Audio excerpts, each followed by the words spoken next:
Welcome back to Wild Strawberry Hill Gardeners. Today I'm going to show you an update of how much can be accomplished in a garden in just a couple of months. So as you know, we've only lived here for 3 months now, left our food forest, our productive food forest in Southwest Florida to move up here to Central/Finger Lake/upstate New York to try our hand at gardening up here. And moved here 3 months ago, but we've only actually been gardening for 2 months because that first month it was too cold to do anything. And so this is what you can accomplish in 2 months of gardening. And with both of us having full-time jobs that whole time. Thor, you better not be eating a chipmunk over there. Don't hunt chipmunks. So first things first, one of the things we wanted to do was get some raised beds in so we could start putting veggies in them. So here are our raised beds. Now these 4 wooden ones are all made from reclaimed materials that we found left behind in the workshop from the previous owner. So some things were from an old deck that they took apart and some were just random scrap wood, but all secondhand materials for these beds. And then of course we just got a metal raised bed on Amazon. But we've been growing veggies. We've got in this bed some beans and peppers going strong. Here we've got a really healthy, productive potato bed, and I hope it continues doing well because much like a hobbit, I do like my taters. So we'll see how they do. This is a new bed that we just started and we just filled with soil, so nothing planted in there yet. Here's a bed with onions and cabbages and broccoli. I didn't realize when we put this bed together just how much shade would be cast by the house. So unfortunately this bed is actually in shade for most of the day and not full sun like I thought. But the veggies are still doing okay.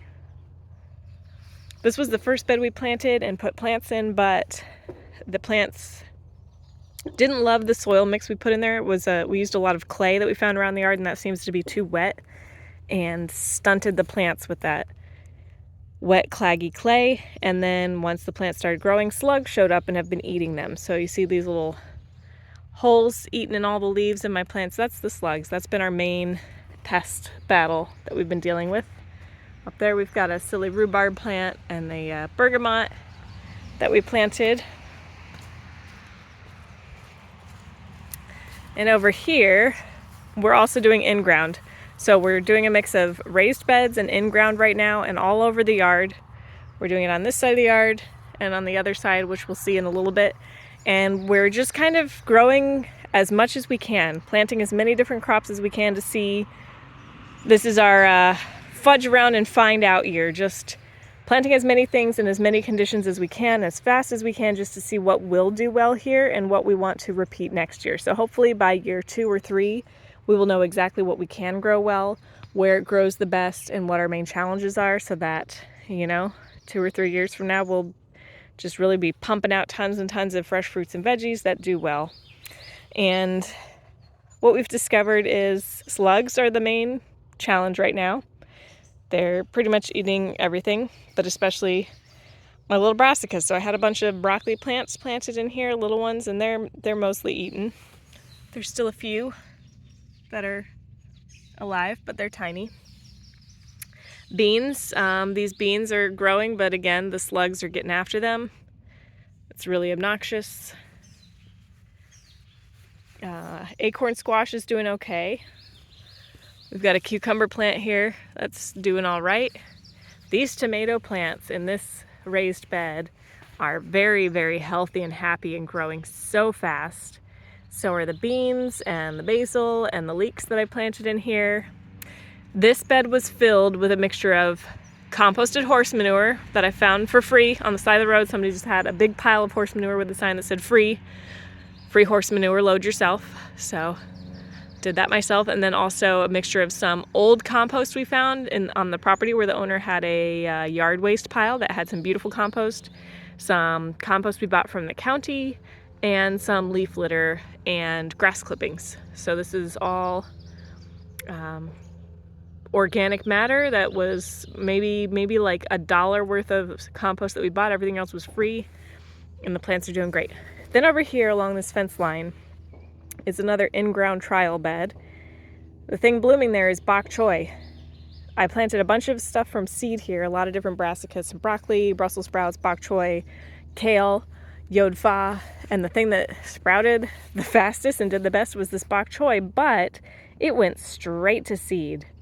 Straight to seed. I think this is a variety that I have left over from Florida that I saved seeds from. So it's adapted to warm weather. So the cold weather, I think, makes it bolt, since it's not a variety destined for cold weather. I've also got asparagus plants that I planted along the fence here it's their first year, so they're thin little wisps. It's gonna take 2, 3, maybe 4 years before we can actually harvest it. Now we've also got some lettuce plants here that are doing okay.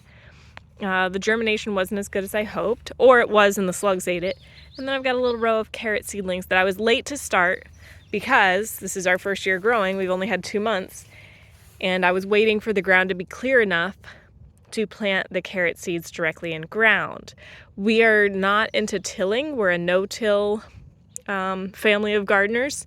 So I wasn't going to till up the ground and immediately plant carrot seeds. We're doing things the slow way, the slow, natural way that helps build soil instead of damaging it, which is we suppress the grass. Instead of tilling the grass up so we could plant, we are doing what I've started now down here, where we put down newspapers or cardboard, which we had plenty of from moving, put down newspapers or cardboard, and then a layer of cut grass on top. So we've been just, mowing the grass, collecting the clippings and throwing it on top. These are from taller grass that you see out there in our meadow, where we use the weed eater to cut it down, rake it up, and then we're putting that on top. And it takes a couple of months though to really suppress that grass, but it's more effective than herbicide, because I did use herbicide in that section there, and you can see the grass just came right back.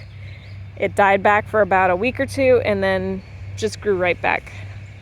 So herbicide is not the way to go. Tilling is bad for the soil. Oh, there goes a tractor down the road. There's a farmer out working today, but suppressing the weeds with newspaper and grass clippings or cardboard and grass clippings is the best way to go. But that's also why we're behind. Dogs are over there chasing flies. So back to this area. We're late with our carrots because we were trying to do things the slow way. And another crop we were trying to grow in this bed is I wanted a whole line of beans. And I have planted beans here on 3 separate occasions, many different bean varieties and species. Probably about 100 beans by now from the 3 different plantings. And it looks like, I think, that's some of my garbanzo beans sprouting, or it's either my garbanzo beans or a weed that looks very similar to garbanzo bean plants. But most of the beans never came up, or my newest theory is that they came up and were immediately eaten by chipmunks before I ever got a chance to see them sprout. I have a feeling they sprouted, and that very morning the chipmunks went out and ate them because no beans sprouted. And the reason I think chipmunks is because the dogs have been over here in this section of the yard hunting chipmunks.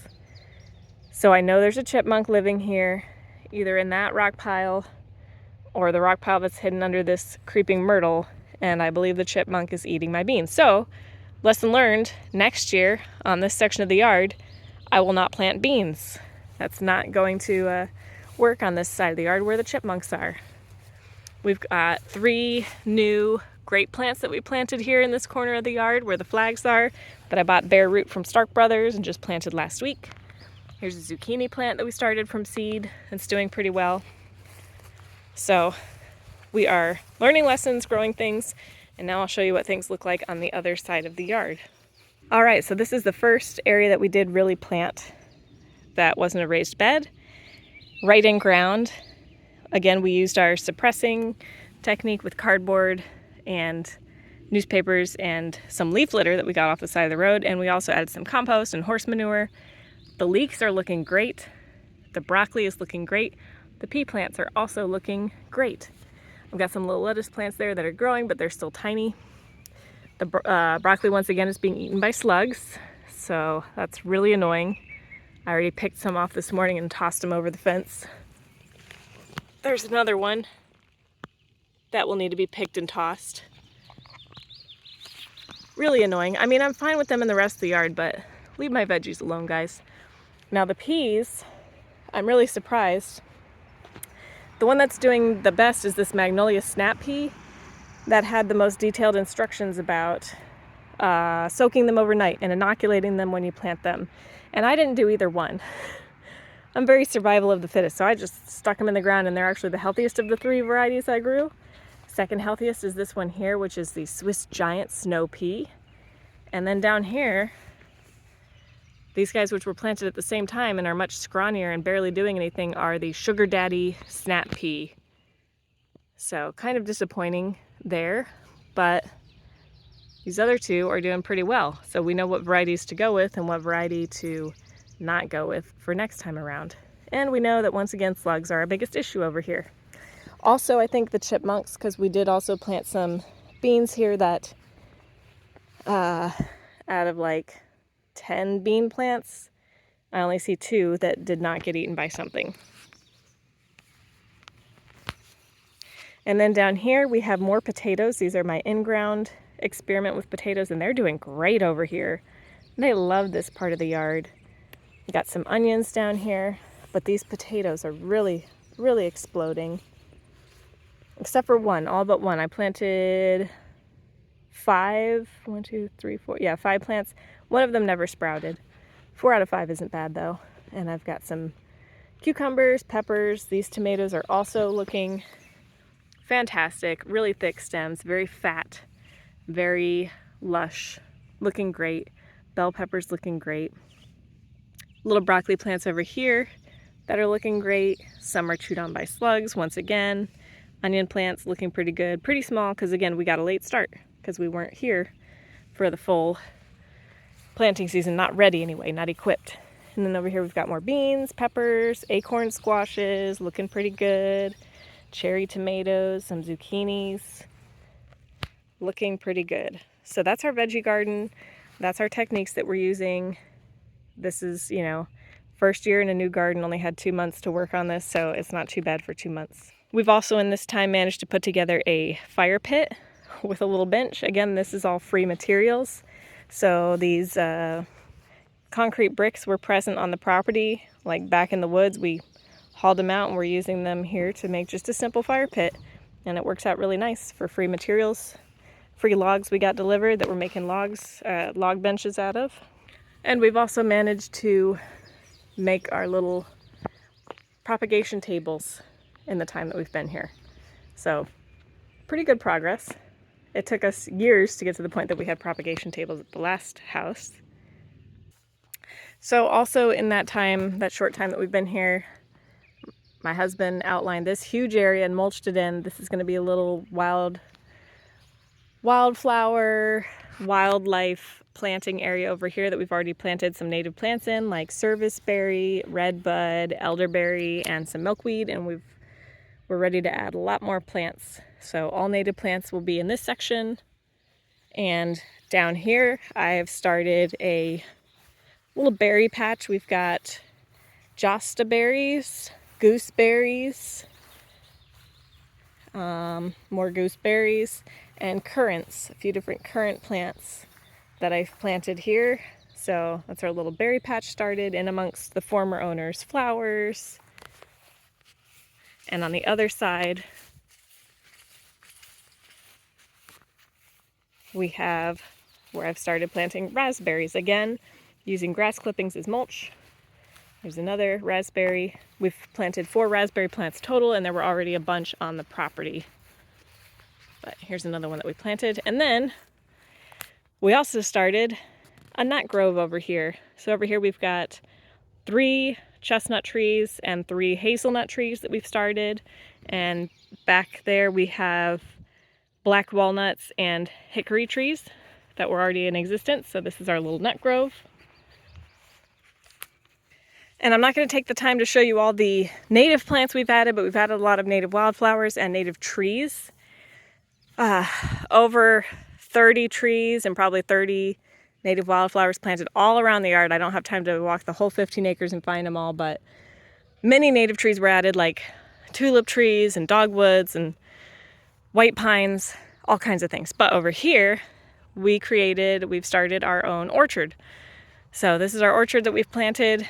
We have 7 apple trees, 2 sweet cherries, 1 sour cherry, 2 mulberries, 3 pears, 3 peaches, and 3 sea berries, and 4 elderberries started in our orchard over here. And that's mainly what we're gonna have. We might add a few fruit trees over time, but that's a pretty good start.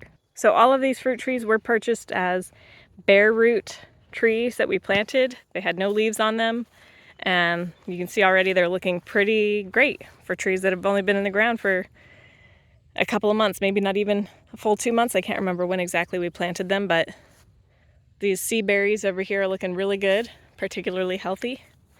And the elderberries really looking good. And the cherries and everything else are looking pretty good too.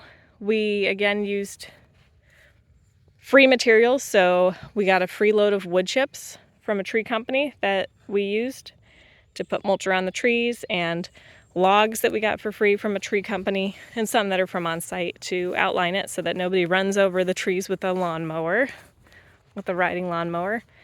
And that's our orchard. So that's how much can be accomplished in 2 to 3 months in a brand new garden for as little money as possible. Still costs quite a bit of money for the fruit trees. It's hundreds of dollars for fruit trees, even if you find the cheapest source. You're not going to find a fruit tree for much less than 20 bucks a tree at the cheapest. You could probably even accomplish more if you're somebody with more money and more time who's not working a full-time job. You could even accomplish more than we have in this time. But if you can't accomplish that much, this is a lot. So I don't want anybody to feel like, oh, she did all that in 2 months. Now I feel bad because I don't think I could do that. And that's fine. Everybody has a different life. You have different things going on in your life. We all have different motivation. We all have different energy levels, different amounts of time that we can spend in a garden versus other commitments we have in our lives that we have to deal with. So if you're somebody who doesn't think you could accomplish this much, that's fine. That's okay. Don't use me as a metric for what you should be doing in your garden. This is something you can do if all things go correctly, if everything falls into place, but it's not necessarily something anybody should expect to get done that quickly. At our last house, we did not. It took us years to get to this point in our last house. And the only reason we're doing it so fast this time is because we regret how long it took us at our last house. We regret that it took us, many years to get a bunch of fruit trees added and veggie plants up and running. So we are trying to really shorten the time this time and get as much done as quickly as possible, because we're getting old, How much energy are we going to have as we start to get even older? So trying to get as much done now while I'm still in my 30s before I start to really get tired. Also, here is the basic little compost setup we have gotten started. Again, with minimal amounts of money and commitment, just chicken wire in a circle. And that's, all you really need. Maybe someday we'll have a fancy composting bay like we had at the last house, but right now, with how much money we've already been spending on that monstrosity over there, and, just being new to the area, we just didn't have the money or the time for something more than that right now. So it's been a lot of work. This has been a lot of work, and 2 months of gardening, 3 months of living here, and starting to run out of steam, but still got all this. The free wood we got delivered, got all this to deal with, got more home repairs to deal with, currently doing epoxy on the garage floor ourselves. So yeah, that's how much you can potentially get accomplished in a garden in 2 months. But if you can't, that's fine too. Anyway, I hope you guys enjoyed this, and hopefully it inspired you to do more in your yard, or just, inspired you to do less. If you're too tired, that's fine too. All right, thanks for watching. Bye.